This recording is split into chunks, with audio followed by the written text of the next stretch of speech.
I am 99 years old.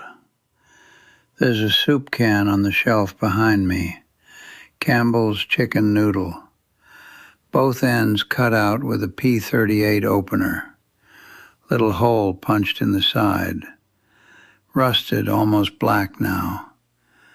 My granddaughter tried to throw it away once, thought it was trash.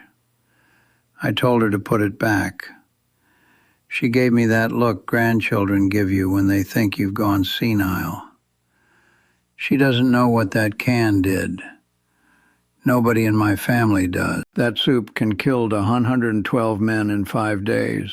Not by itself, of course, but without it, those men would probably still have been alive at the end of that week. The Japanese on Bougainville Island called what I did demon magic. The Marine Corps called it tactical innovation. I just call it thinking and a piece of garbage that caught the light at the right moment. So let me tell you exactly what happened. I grew up in the Bitterroot Mountains of Montana. My daddy taught me to shoot before I could drive. By the time I was 15, I could drop a mule deer at 400 yards and an elk at 700 with his old rifle. Iron sights, no scope, just breathing and patience. Hunting in Montana isn't like hunting anywhere else. The wind comes off those mountains in ways that don't make sense until you've missed enough shots to learn. You learn to read terrain. You learn to wait. You learn that the animal is always smarter than you think, and the shot you rush is the shot you miss. When Pearl Harbor happened, I enlisted the next week. I was 19. The Marine Corps put a rifle in my hands, and for the first time in my life, shooting felt easy. At qualification in March of '43, I scored 48 out of 50 at 300 yards. Everyone else was just firing. I was taking an extra 15 seconds per shot, compensating for a crosswind most of them didn't even notice. Captain Harold Morrison pulled me aside afterward and asked if I'd hunted before the war. When I told him about the elk at 700 yards, he had me on orders to scout sniper school at Camp Pendleton 3 days later. Now here's the thing most people get wrong about snipers. They think it's about being the best shot. It isn't. Gunnery Sergeant William Henderson taught the psychology module at sniper school, and the first thing he told us was, killing the enemy is your last resort. Your job is intelligence. You watch, you report. But when you do shoot, you make it count. You shoot to create maximum psychological impact on survivors. And then, right before graduation, Henderson pulled me aside and said something I never forgot. He said, "You're good, but you're thinking like a hunter. The Japs aren't elk. They adapt. They learn patterns. The sniper who survives isn't the best shot. It's the one who never does the same thing twice." I carried those words to Bougainville.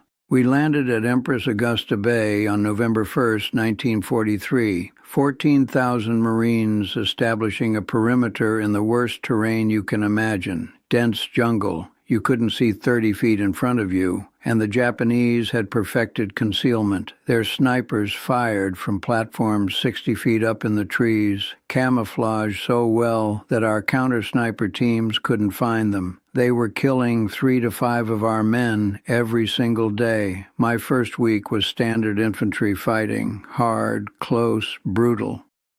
Then on November 8th, my spotter, Corporal James Rivera, raised his binoculars for 3 seconds to identify a target. 3 seconds, a Japanese sniper 600 yards out made a perfect headshot. Jimmy was dead before he hit the ground. I lay there for 30 minutes, motionless, processing what had just happened. Not just the grief, the tactical problem. I couldn't spot that sniper with binoculars because looking through binoculars is what got Jimmy killed. I couldn't call artillery because shells just shred canopy and the sniper moves. Direct assault was suicide. I needed that man to reveal himself without me exposing myself to do it. I carried Jimmy's body back to our lines and told Captain Morrison I wanted to hunt that sniper using unconventional methods. He was desperate enough to say yes without asking what I meant. I don't think he would have approved if I'd told him the truth. I didn't have a plan yet. That night, I was sitting in my foxhole eating sea-ration chicken noodle soup, heated it over a fuel tablet, opened it with my P-38, and as I tilted the can, the last bit of sunset caught the metal and threw a flash of light across the hole. Bright, sharp, like a signal mirror. I stared at that can for a long time. The Japanese trained their snipers to detect movement, sound, and muzzle flash. Standard threats, but they had no training for random light reflections appearing from positions where nobody was supposed to be. If I could make them curious, if I could make them shift position to investigate something they couldn't explain, that's the moment they'd be exposed. That's when I could shoot. I went to Morrison with the idea. He listened, and then he said something that turned a crazy notion into a real operation. He said, "You'd need multiple cans at different positions. Create a pattern they can't ignore." And that's exactly what we did. November 9th.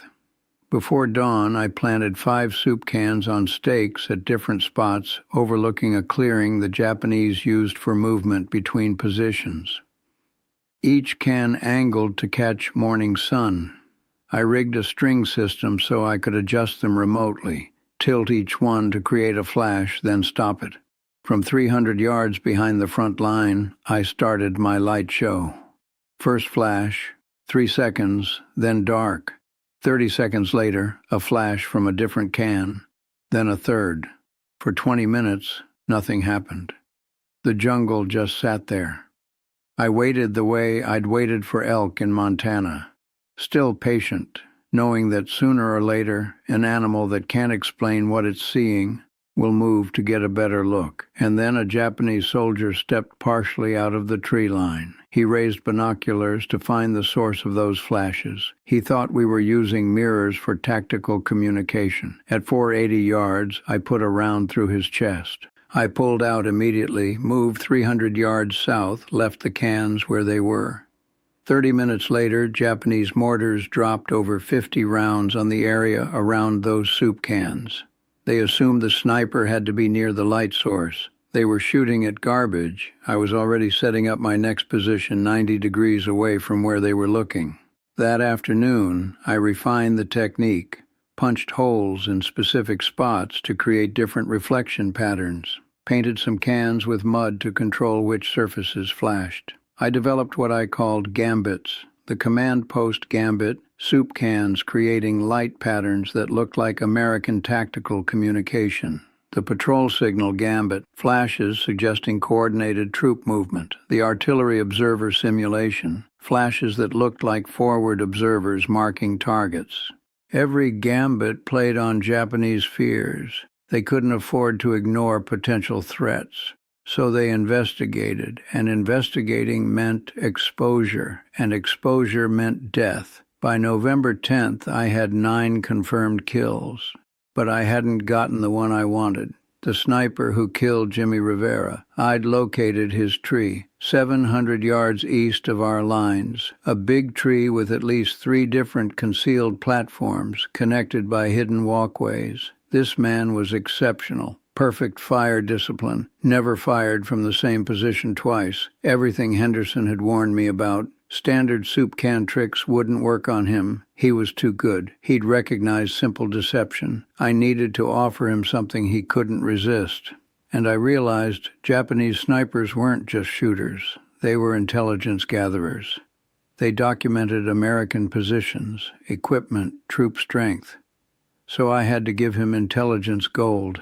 I set up the full command post gambit. Had my 4-man security team move conspicuously carrying radio equipment, map cases, everything that says forward command post. Then I positioned soup cans to create light flashes that looked like signal communication between this fake command post and our front lines. From that sniper's position, this looked like a gift. High-value targets setting up a vulnerable command post, communicating with visual signals he could read and report. He had to investigate. He had to. I positioned myself 500 yards north of the fake command post, completely off axis from where he'd expect a counter sniper. At 9:30 in the morning, I started the show. For 90 minutes, nothing. The tree didn't move. I waited. At 11:15, a branch shifted, not wind, something behind it.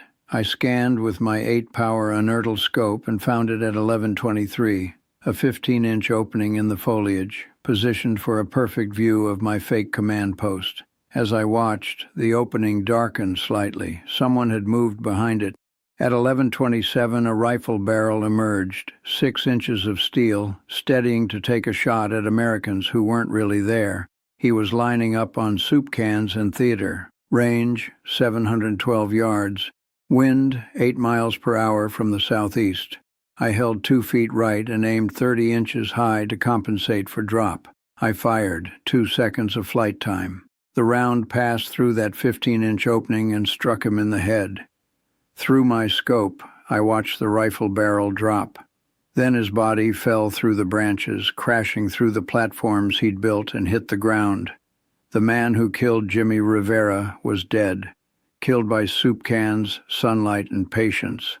Over the next 3 days, I kept going. The Japanese sent reconnaissance patrols trying to understand what was happening. They became targets. By November 14th, the 5-day total was 112 confirmed kills. 57 were sniper, observer, or communications personnel.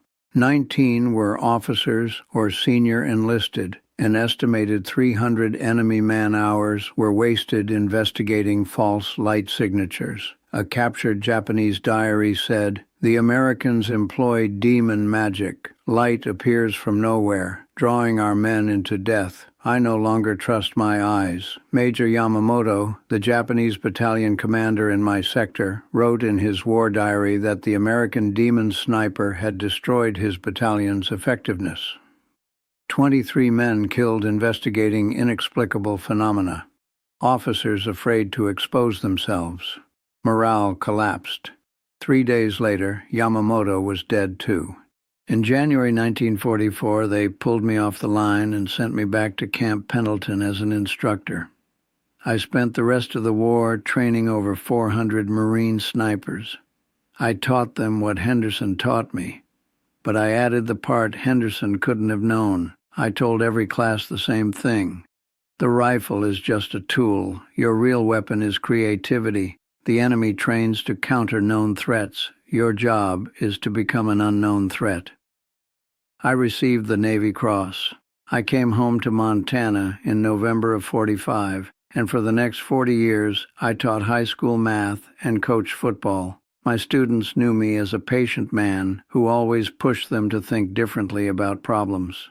Not one of them knew about Bougainville. Not one of them knew about the soup cans. In 1978, someone asked me if I was proud of what I did in the war. I had to think about that for a long time. I said, "I'm proud we won. I'm proud I helped Marines survive by eliminating threats. But I'm not proud of killing. Every one of those 112 men was somebody's son, maybe somebody's father. They fought for their country, same as me. Necessary doesn't mean proud. It means necessary." That can is still on the shelf. 3 others like it are in the National Museum of the Marine Corps now, next to the Springfield rifle I carried. The placard says they represent the innovative spirit that defined American fighting forces in World War II. That's a nice way to say it, but here's what I want you to understand, whoever's listening to this. The deadliest weapon in any fight isn't the biggest or the most expensive. It's a human mind that refuses to accept the obvious answer. I spent 5 days proving that garbage and sunlight could break a battalion. Then I spent 40 years teaching children the same principle without the rifle. Look at the problem from where nobody else is standing. Use what you have instead of wishing for what you don't, and never ever accept that something can't be done just because nobody's done it yet. I am 99 years old, and there is a rusted soup can on my shelf that most people would throw away. But I know what it is. I know what it did. And I know that the 19-year-old boy who picked it up in a foxhole on Bougainville, and the old man sitting here telling you about it, we were always the same person. We were always the same person.